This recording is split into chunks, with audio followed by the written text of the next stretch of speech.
जी हाँ, नमस्कार दोस्तों, आप सभी का स्वागत है भोजपुरी डॉलर में। आज बहुत दिनों के बाद एक बहुत बड़ी खबर आ रही है भोजपुरी की दोस्तों। बहुत ही शर्म की बात है कि भोजपुरी की देवी कहे जाने वाली, जो अपनी आवाज़ से पूरे बिहार, यूपी और पूरे इंडिया को अपने गाने के सुर से सभी को पागल बना चुकी थी, जिनके दीवाने पूरे ऑल ओवर इंडिया से बाहर भी थे।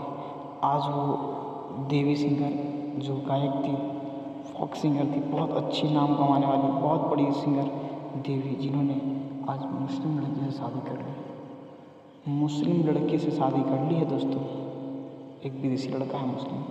आप जानते हैं इसका हर्ष, ये पूरा कहानी पढ़िए जो लिखा हुआ है। ये मोहतरमा बिहार राज्य की बहुत बड़ी सिंगर थी, जिन्होंने अपना सारा इज्जत नीलाम कर दिया। देख रहे हैं स्क्रीन पर आपको फ़ोटो दिख रहा होगा, ये मुस्लिम लड़का है जिससे इन्होंने शादी कर चुकी है। वीडियो देखने के लिए धन्यवाद। कमेंट में ज़रूर बताएं सही की या गलत।